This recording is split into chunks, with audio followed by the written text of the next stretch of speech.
एक जनसेवक को दुनिया में अदम क्या चाहिए। एक जनसेवक को दुनिया में अदम क्या चाहिए। 4-6 चमचे रहें, माइक रहे, माला रहे। वाह दोस्तों, ये पंक्तियाँ आदम साहब की हैं। वो आदम साहब जिन्होंने भारत की राजनीति में भ्रष्ट जनसेवकों के लिए काफ़ी तीखे कटाक्ष किए।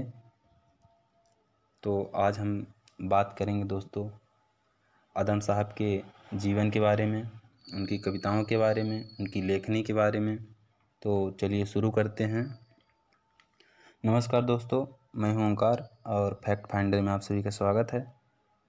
तो जैसा कि हमने कहा दोस्तों कि आज हम बात करने वाले हैं एक ऐसे कवि की, एक ऐसे लेखक की जिन्होंने समाज की बुराइयों को किस प्रकार से टटोला और आपके सामने रखा। दोस्तों आज हम बात कर रहे हैं तीखे लहजे के कवि, सामाजिक आलोचना के प्रखर कवि अदम गोंडवी जी की। प्रायः इनका नाम अदम गोंडवी नहीं था, ये इनकी लेखनी की लेखन लहजा का इनका एक अलग इनकी पहचान है जो अदम गोंडवी बनाती है। अपने कुनबे में ये रामनाथ सिंह के नाम से जाने जाते थे दोस्तों। और इनका जो तीखा लहजा है लिखने का, पढ़ने का, वही दूसरे कवियों से इनको भिन्न बनाता है। हिंदी के कवि हैं, उर्दू जगत में उतनी साख नहीं जमा पाए क्योंकि उर्दू जगत में शायरी करने वाले लोगों को लगता है कि उनकी शायरियाँ महबूब पर होंगे और उस हिसाब की पसंद भी रहती है लोगों की। लेकिन आदम साहब शेर व शायरी के उस बैकग्राउंड में नहीं गए और उनका एक अलग ही अंदाज़ था। दोस्तों अगर जन्म की बात करें तो इनका जन्म 22 अक्टूबर को हुआ 1947 में अट्टा परसपुर गोंडा उत्तर प्रदेश में। एक किसान के घर में पैदा हुए दोस्तों, ठाकुर परिवार में, और कृषि योग्य भूमि थी। लेकिन एक किसान की हालत पहले क्या थी और आज भी क्या है वो किसी से छुपी नहीं है दोस्तों। और एक सामान्य से किसान के घर में पैदा हुए, लेकिन गोंडा और ख़ास तौर पर उत्तर प्रदेश में ब्राह्मण या ठाकुर के घर में पैदा होना बड़ा रसूखदार माना जाता है। लेकिन आदम साहब में वो रसूखदारी नहीं रही। यही कारण है कि उन्होंने समाज की बुराइयों को इतने करीब से देखा और महसूस किया, लिखा। दोस्तों आदम साहब को देखकर मतलब देसी ठेठ अंदाज था उनका, गले में गमछा डाले और अलग ही उनका मतलब अलग ही देखकर उनको अंदाज़ा लगाना मुश्किल था दोस्तों कि ये वही व्यक्ति हैं जो कालजयी लाइनें लिखते हैं और उनकी कविताओं में भी वो आत्मपरिचय कराते हैं। लिखते हैं कि फटे कपड़े से तन ढांपे जहाँ कोई गुजरता हो, फटे कपड़े से तन ढांपे जहाँ कोई गुजरता हो, समझ लेना वो पगडंडी अदम के गांव जाती है। तो देख रहे हैं दोस्तों क्या लेखनी थी उनकी, और यही उनका ये तरीका है जो दूसरे कवियों से उनको भिन्न बनाता है।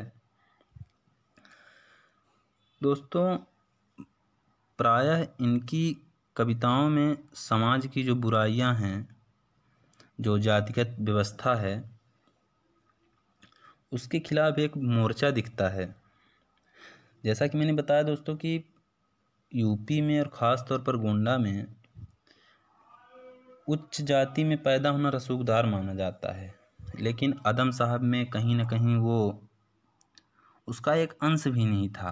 और यही कारण है कि उन्होंने समाज को इतने पास से जाके टटोला, महसूस किया और उसको अपनी लेखनी के माध्यम से दुनिया के पटल पर रखा। दोस्तों समय समय पर अनेक कवि और कविताएं लिखी गईं, लेकिन जो प्रहार अदम की शायरी में था वो कहीं अन्यत्र देख पाना मुश्किल है। गोंडवी जी की कविताएं दोस्तों आज भी राजनीति और सत्ता पर उतना ही तीखा प्रहार करती हैं, आज भी उतनी ही सटीक बैठती हैं समाज में जब से उनने लिखा, और आज भी उतनी ही सटीक बैठ रही हैं समाज में। तो उनकी एक कविता है दोस्तों, एक पंक्ति है कि जितने हराम खोर थे कुर्बो जवार में, कि जितने हराम खोर थे कुर्बो जवार में, प्रधान बनकर आ गए हैं अगली कतार में।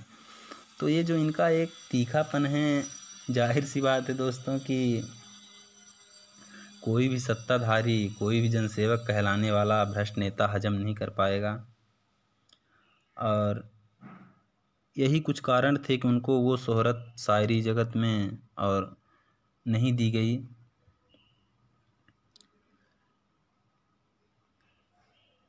अक्सर कहा जाता है कि गज़लें महबूब के लिए लिखी जाती हैं, गज़ल प्रेमिका से बात करने का एक कला होती है। हाँ, आदम साहब में वो कला थी, लेकिन उनकी जो महबूब थी वो समाज की बुराइयां थी, सामाजिक भेदभाव, ऊंच नीच था। और यही कारण है कि उन्होंने इन सब पर बेबाक तरीके से बात किया।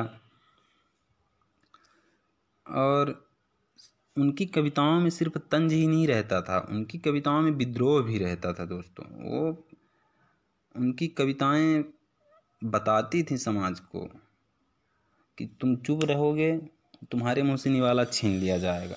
इसलिए वो विद्रोह करना भी सिखाते थे, अगर तुम्हारे साथ शोषण हो रहा है तो खुलकर विरोध करो, बताओ।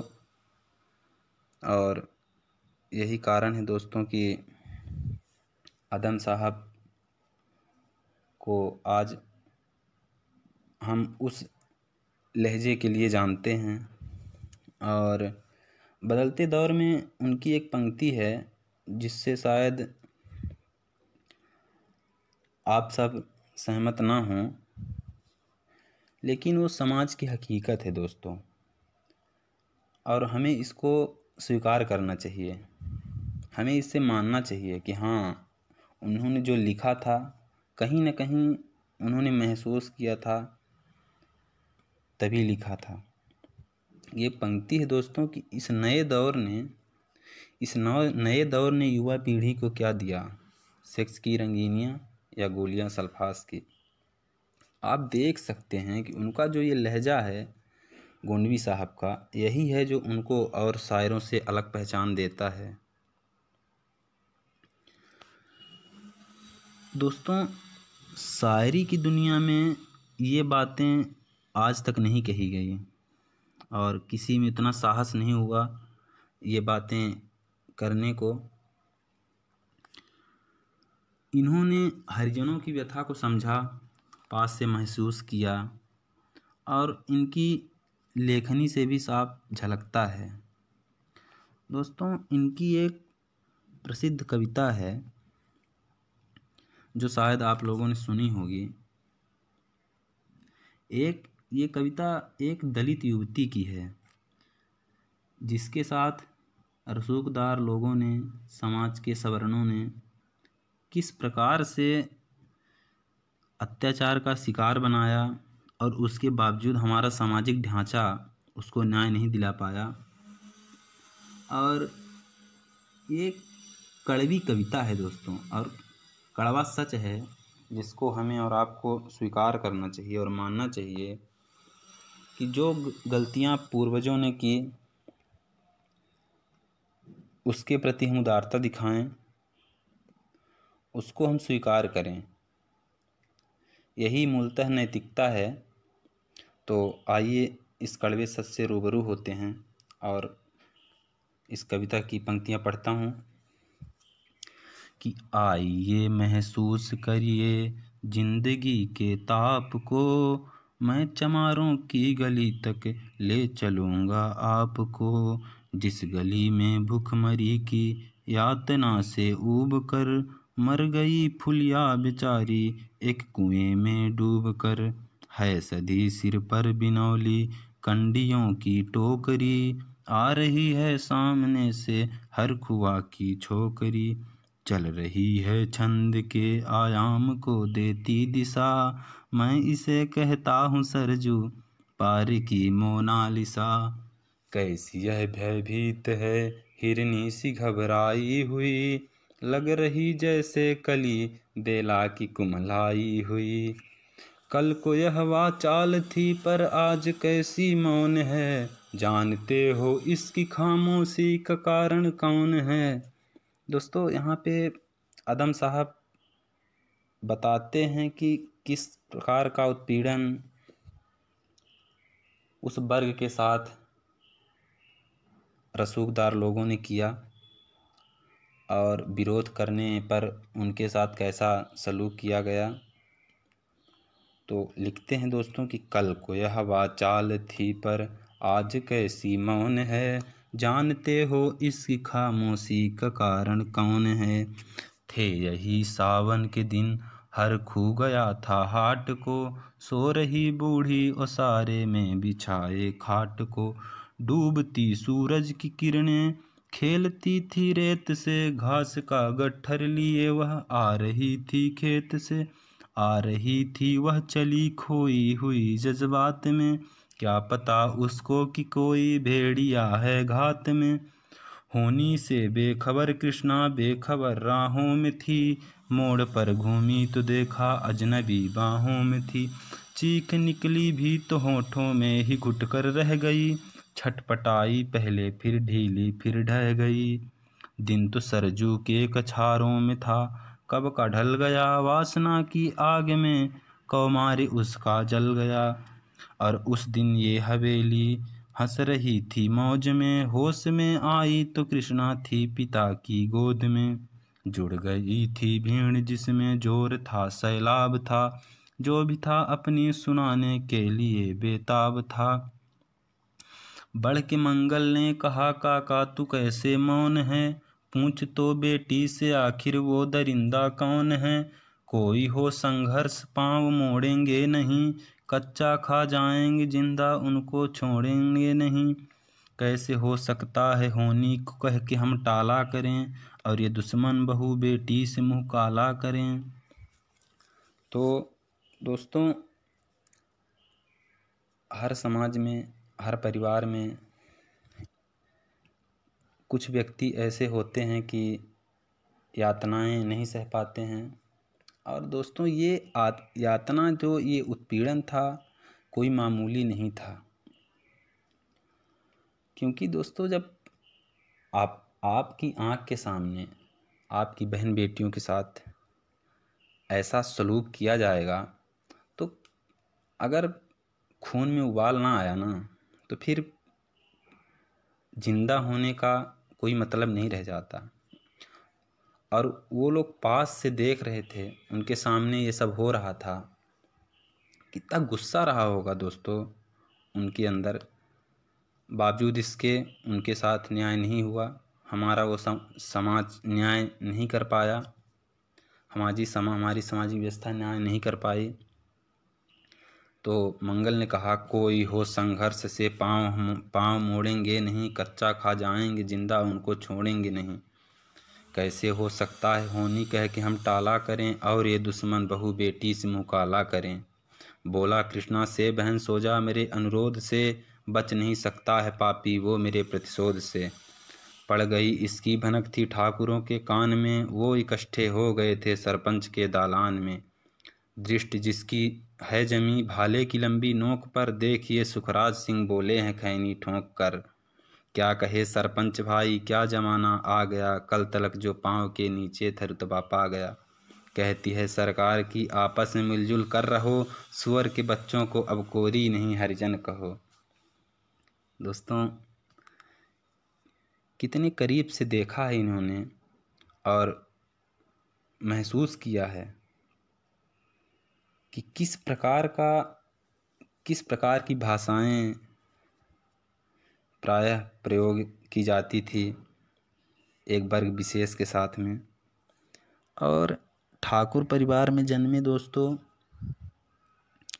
और जब कोई ठाकुर या ब्राह्मण उस पीड़ा को समझता है, महसूस करता है, तो बड़े ही सुसज्जित तरीके से अपनी लेखनी में जाहिर करता है।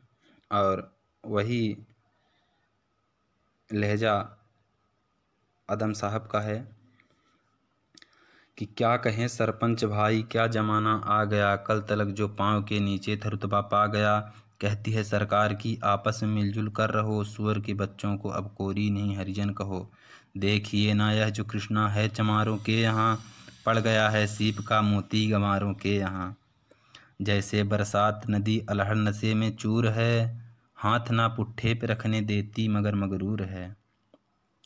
भेजता भी नहीं ससुराल इसको हर खुआ, फिर कोई बाहों में इसको भींच ले तो क्या हुआ। आज सरजू पार अपने शाम से टकरा गई, जाने अनजाने वो लज्जत जिंदगी की पा गई। वो तो मंगल देखता था बात आगे बढ़ गई, वरना वह मरदूद इन बातों को कहने से रही। जानते हैं आप मंगल एक ही मक्कार है, हर खू उसकी साह पर थाने जाने को तैयार है। कल सुबह गर्दन अगर नपती है बेटे बाप की, गांव की गलियों में क्या इज्जत रहेगी आपकी। बात का लहजा था ऐसा ताव सबको आ गया, हाथ मूँछों पर गए माहौल भी सन्ना गया। क्षणिक आवेश जिसमें हर युवा तैमूर था, हाँ मगर होने को तो कुछ और ही मंजूर था। रात जो आया न तूफान वह पुरजोर था, भोर होते ही वहाँ का दृश्य बिल्कुल और था। सिर पे टोपी बेंत की लाठी संभाले हाथ में, एक दर्जन थे सिपाही ठाकुरों के साथ में। घेर कर बस्ती कहा हल्के के थानेदार ने, जिसका मंगल नाम हो वह व्यक्ति आए सामने। निकला मंगल झोपड़ी का पल्ला खोल कर, एक सिपाही ने तभी लाठी चलाई दौड़ कर। गिर पड़ा मंगल तो माथा बूट से टकरा गया, सुन पड़ा फिर माल वो चोरी का तूने क्या किया। कैसी चोरी माल कैसा, उसने जैसे ही कहा, एक लाठी फिर पड़ी बेहोश फिर जाता रहा। होश खोकर वह पड़ा था झोपड़ी के द्वार पर, ठाकुरों से फिर दरोगा ने कहा ललकार कर, मेरा मुंह क्या देखते हो, इसके मुंह में थूक दो, आग लाओ और इसकी झोपड़ी भी फूंक दो। और फिर प्रतिशोध की आंधी वहां चलने लगी, बेसहारा निर्बलों की झोपड़ी जलने लगी। दोस्तों, कितने दुख की बात है कि जिस न्यायिक ढांचा को हमने बनाया है न्याय दिलाने के लिए, वही एक तरफा व्यवहार करने लगेगा तो समाज को कैसे न्याय मिलेगा। हम किससे अपेक्षा रखेंगे, किसके पास जाएंगे। तो आगे लिखते हैं कि दिदमुहा बच्चा वह बुढ़ा जो वहाँ खेड़े में था, वह अभागा दीन हिंसक भीड़ के घेरे में था। घर को जलते देख कर वे होश को खोने लगे, कुछ तो मन ही मन मगर कुछ जोर से रोने लगे। कह दो इन कुत्तों के पिल्लों से कि इतराएं नहीं, हुक्म जब तक दूं न में यहाँ से कोई जाए नहीं। यह दरोगा जी के मुँह से शब्द झरते फूल से आ रहे थे, ठेलते लोगों को अपने रूल से। फिर दहाड़े इनको डंडों से सुधारा जाएगा, ठाकुरों से जो भी टकराया वो मारा जाएगा। एक सिपाही ने कहा साइकिल कुधर को मोड़ दें, होश में आया नहीं कहो तो मंगल छोड़ दें। बोला थानेदार मुर्गे की तरह मत भाग दो, होश में आया नहीं तो लाठियों पर टांग लो। ये समझते हैं कि ठाकुरों से उलझना खेल है, ऐसे पाजी का ठिकाना घर नहीं है जेल है। पूछते रहते हैं मुझसे लोग अक्सर यह सवाल, कैसा है कहिए ना सरजू पार की कृष्णा का हाल। उनकी उत्सुकता को, शहरी नग्नता के ज्वार को, सड़ रहे जनतंत्र के मक्कार पैरोकार को, धर्म संस्कृति और नैतिकता के ठेकेदार को, प्रांत के मंत्रीगणों को, केंद्र की सरकार को मैं निमंत्रण दे रहा हूँ, आए मेरे गांव में, तट पे नदियों के घनी अमराइयों की छाँव में। गांव जिसमें आज पंचाली उगाड़ी जा रही, या अहिंसा की जहानत उतारी जा रही। हैं तरसते कितने ही मंगल लंगोटी के लिए, बेचती है जिस्म कितनी कृष्णा रोटी के लिए। आइए महसूस करिए जिंदगी के ताप को, मैं चमारों की गली तक ले चलूँगा आपको, मैं चमारों की गली तक ले चलूँगा आपको। तो दोस्तों, ये लहजा था, ये लेखनी थी हरिजनों की व्यथा को और उनके बहन बेटियों के साथ किए गए अत्याचार को किस प्रकार से अदम गोंडवी जी ने अपनी कलम से पिरोया और समाज के सामने रखा। दोस्तों, एक बात थी अदम गोंडवी में कि वो सामाजिक कट्टरता के कवि के रूप में जाने जाते थे। साथ में उन्हें सत्ता ने कभी एक्सेप्ट नहीं किया, क्योंकि जो लहजा, जो तीखापन उनकी कविताओं में था, उसे सुनकर कोई भी नेता, कोई अपने आप को जनसेवक कहने वाला पचा नहीं पाता था। और यही कारण है कि उनकी सत्ता से कभी नहीं जमी। और उनकी एक पंक्ति है कि जो डलहौजी न कर पाया वो ये हुक्काम कर देंगे, जो डलहौजी न कर पाया वो ये हुक्काम कर देंगे, कमीशन तो दो हिंदुस्तान को नीलाम कर देंगे। ये वंदे मातरम का गीत गाते हैं सुबह उठकर, मगर बाजार में चीज़ों का दुगना दाम कर देंगे। सदन में घूस देकर बच गई कुर्सी तो देखोगे, वो अगली योजना में घूसखोरी आम कर देंगे। तो ये लहजा था दोस्तों अदम गोंडवी का, जो अदम गोंडवी को अदम गोंडवी बनाता है। दोस्तों उनकी एक और प्रसिद्ध पंक्ति है कि काजू भुने प्लेट में विस्की गिलास में, काजू भुने प्लेट में विस्की गिलास में, उतरा है राम राज विधायक निवास में। तो जैसा कि मैंने कहा दोस्तों कि कविताएं और कवि बहुत हुए, बहुत कविताएं लिखी गईं, लेकिन अदम गोंडवी की कविताएं आज भी समाज पर सीधे और सटीक बैठती हैं। और उनकी कविताओं में बगावत थी, एक विद्रोह था उनकी कलम में, जिसने समाज को जगाया, चेतना पैदा की। और वो लहजा आज भी किसी की कविताओं में, किसी कवि की कविताओं में देखने को नहीं मिलता। और शायद ही मिले, क्योंकि ये साहस होता है दोस्तों, जो साहस अदम गोंडवी में था। अगर इनके मृत्यु की बात करें दोस्तों, तो इनकी मृत्यु 18 दिसंबर 2011 को हुई। ऐसे थे हमारे सामाजिक आलोचना के प्रखर कवि अदम गोंडवी जी। हम संक्षिप्त में इनके बारे में कुछ जानने का प्रयास किए हैं। जाहिर सी बात है कुछ त्रुटियां हुई होंगी, लेकिन आपसे क्षमा की अपेक्षा रखता हूं और इसी के साथ विदा लेता हूं। नमस्कार, जय हिंद दोस्तों, मिलेंगे अगले वीडियो में।